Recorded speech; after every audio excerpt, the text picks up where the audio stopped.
Hello my crafty friends and welcome to my YouTube channel Corrine Crafts.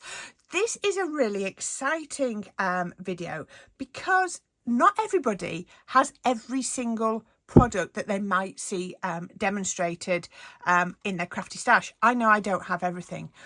But dye-based ink pads, which a lot of us have, lots of different brands, don't always show up very well on black card. So the purpose of this one is to show you, if you have got lots of dye-based ink pads but you want to use them on black card, I'm going to show you how to get them to show up on your cardstock. That's what we've done this. This is a dye-based ink pad. It's not a pigment ink pad. There is pigment ink underneath. But just invest in one pigment ink pad, i.e. your white, and then all of your dye-based ink pads will work on your black card too. So shall we have a look at how it's done? So what I wanted to do with this video is show you how, even if you think initially you might not have the right product in your crafty stash to achieve the look you want or to achieve the result you want, there's usually a workaround, and that's what I wanted to show you. So I'm going to just show you, excuse me, I've tried to centre up my desk. I take a piece of black card and I want to show you, if I take a water reactive ink pad and I swipe that across, it's quite dry, but you can, hopefully, you can just about see that on there. That was fuchsia. So if I take fuchsia in a dye ink pad, so this is a water reactive ink pad. Let's see what it says on the back. So it's slow drying, water soluble. So yeah, so it's not so much of a dye one like this one is. So this is a dye ink pad. And if I go across here on here, all it does is it just colours. It just puts a splodge on the black. Can you see? And if I come this yellow, all it does is wet the black cardstock. That's great. Now, you know, I've got a pigment ink pad here in gold. If you excuse this is just one that I've re-inked just recently. If I turn this over, obviously that shows up beautifully. Absolutely gorgeous, but not everyone has got a pigment ink pad. So we all know that pigment ink pads are going to show up on our black cardstock and they look brilliant, but our dye ink pads don't. Now what happens if you've got lots of dye ink pads and you think, I want to make them, I want to blend on black card? Well, you just can't, because you just can't see them. But I was watching a tutorial and I'll admit I saw this on somebody else's and I found a way that we could do it. So what I'm going to do is I've got a 3D embossing folder. So this is a 5.5 inch embossing folder. So I've got a 5.25 inch piece of card. So I'm going to put it through there. Now remember, there is one rule with embossing, and that is you must die cut first before you emboss. Otherwise you basically flatten it. And I want to actually cut a bit out of here. So I'm going to use the embossing folder. Can you see? You can see, the great thing is you can see through them. So I've roughly centered that up. Can you see on there? So that's going to go on there. So if I put a piece of low-tack tape on there, and I tell you what I am going to do is I'm going to get a white gel pen, and on the back, I'm just going to put a mark. Oh, is that a gel pen? Yeah, for the top. Right, okay, so I know that's my top left-hand corner. Back the embossing folder, pop it in, and I know that, because I can't see very well, but I know that is roughly, remember, roughly centered. Now, this is a 3D embossing folder, so I need, and let's get my flat one, cutting plate. Don't use my second cutting plate. Instead, I use my metal shim and my plastic shim. Whatever your machine is, you will have a plate combination for cutting, for embossing 2D embossing folders and 3D embossing folders. Whatever that is, I'm using my Gemini, so I know the plate combination for 3D embossing folder. You'll know what yours is. And so I can now open that out like that. Isn't that beautiful? Can you see how gorgeously that is embossed. Now what I can do now in a minute is I'll be able to pop that out of there, but I'm not going to do that for now. Now remember, I showed you if I went on with my dye ink pads onto there, then nothing's going to show. What I'm going to do, one tip, get yourself an opaque pigment pad. Now what I've actually done, this was drying out, I've actually gone over it with my Moonlight archival pigment ink refill in the brilliant one in the Moonlight. So I've actually refreshed it a bit, so if you actually look you can see where on the edges I needed it. It was nearly dried out, so I wanted it to be refreshed. So all I'm going to do now is I'm going to get my dauber, I'm going to build it up with the white, and I'm going to just come over this. Now this will actually look quite nice on its own. Now you might think this is as far as you want to go. What I'm doing now, if you've got some nice pigment ink pads, you could go straight in and do it that way. But what I want to show you is not everybody has pigment ink pads, and if you haven't got pigment ink pads but you've got lots of pigment coloured ink pads but you've got a white one, we can actually make your pigment ink pads pop on black card. Smoke and mirrors, it's all smoke and mirrors, so we can do this. So all I'm doing is I'm blending over that gorgeous 3D emboss. So you can see I'm just taking it up to the edge of my 3D emboss. If you need to, use like a finger dauber. I wouldn't recommend at this point going over with your ink pad because you can't control it as much. You're going to go over onto this bit and what have you, which is where I don't want it to be. So I'm just coming over here. Just thought this is just a nice quick card, you know, we can put together. Lovely for a Sunday morning, just a little bit of difference. Now what you've got to do now is dry that. So that needs to be dried. Now there's different ways to do it. I heat dried it and left it, so just you got that lovely coverage. I've still left that in there, but here is one I actually prepped a couple of days ago. I gave it a little blast with my heat gun, but now look at that.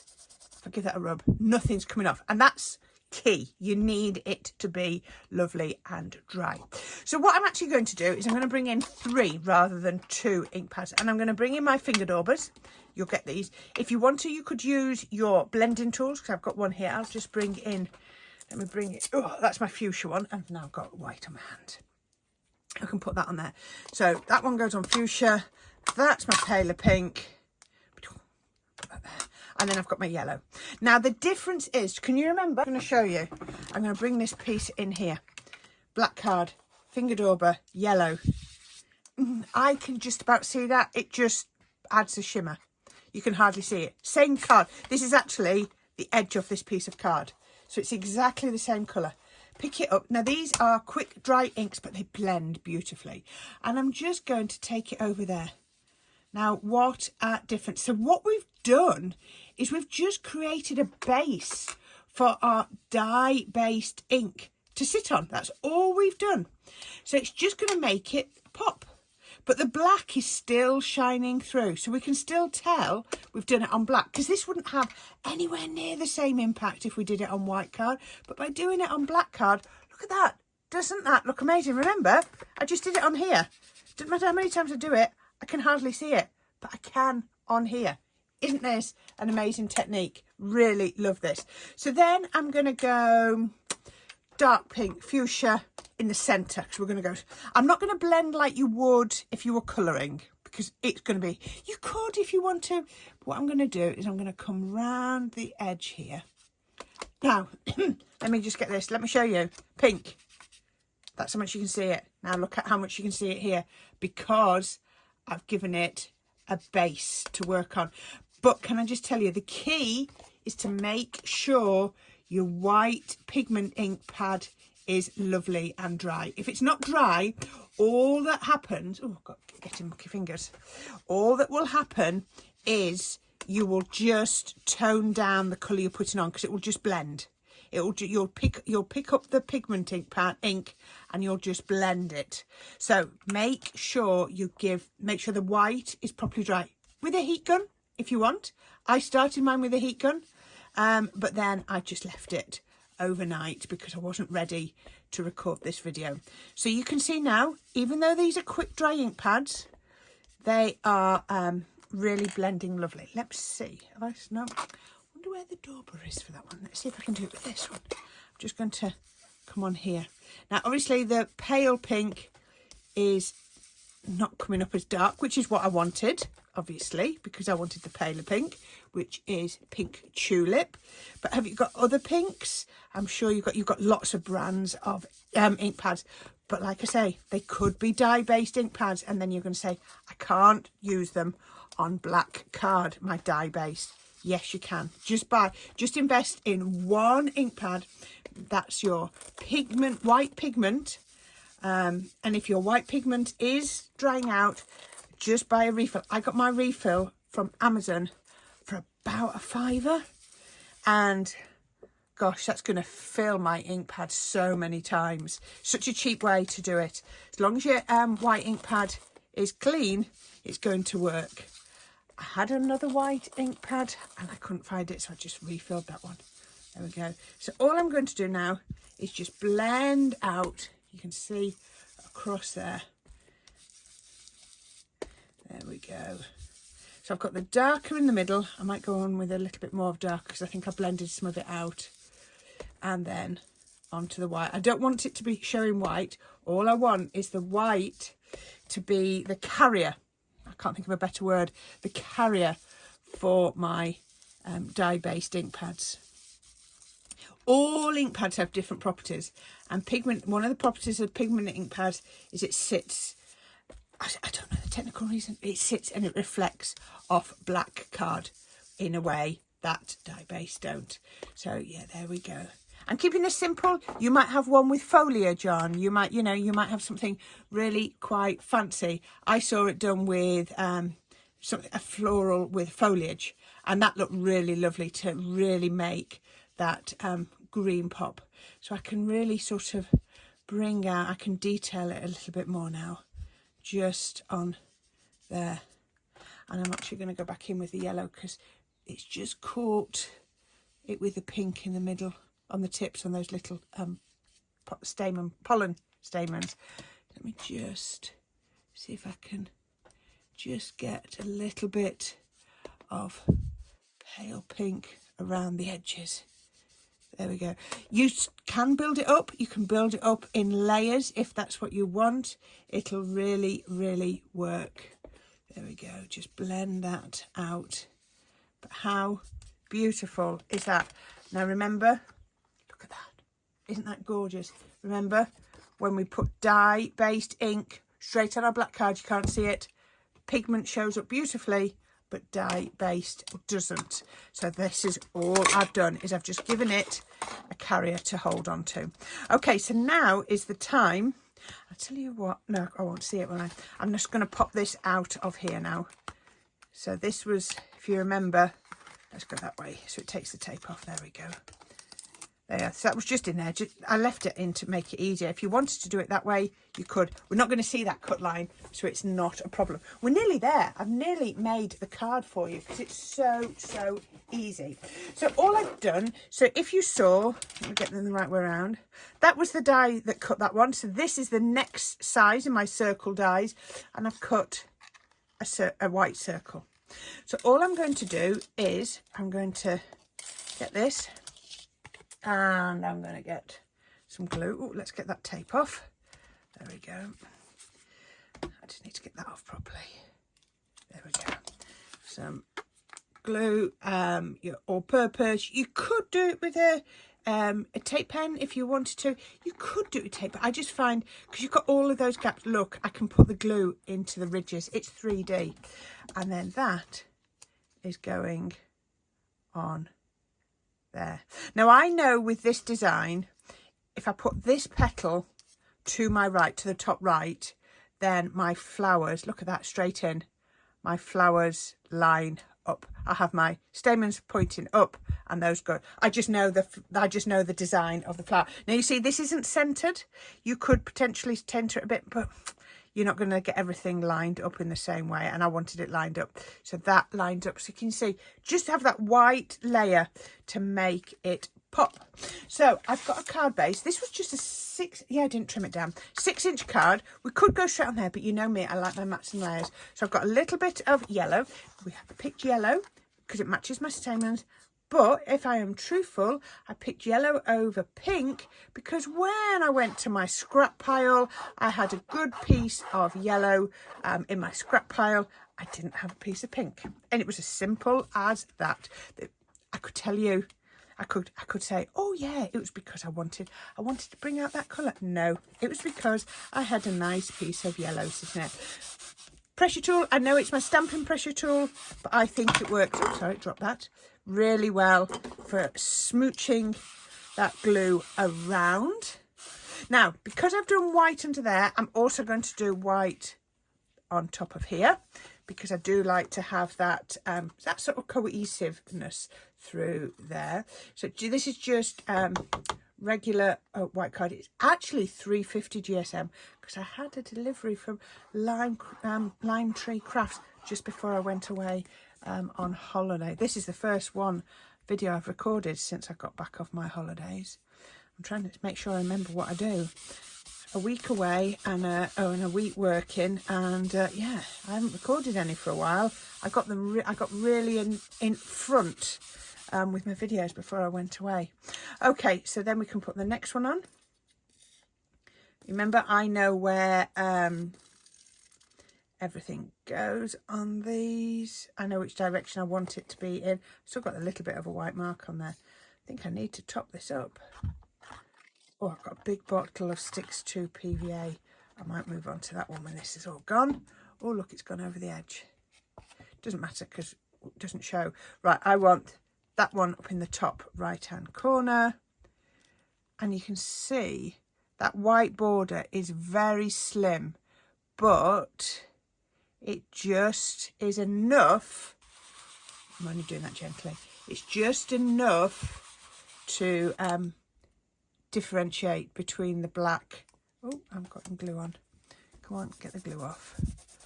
Actually, what I'll do is there we go. I had my glue pickup tool, and I might have to leave that to dry a little bit. There we go. You see, it's removed the glue.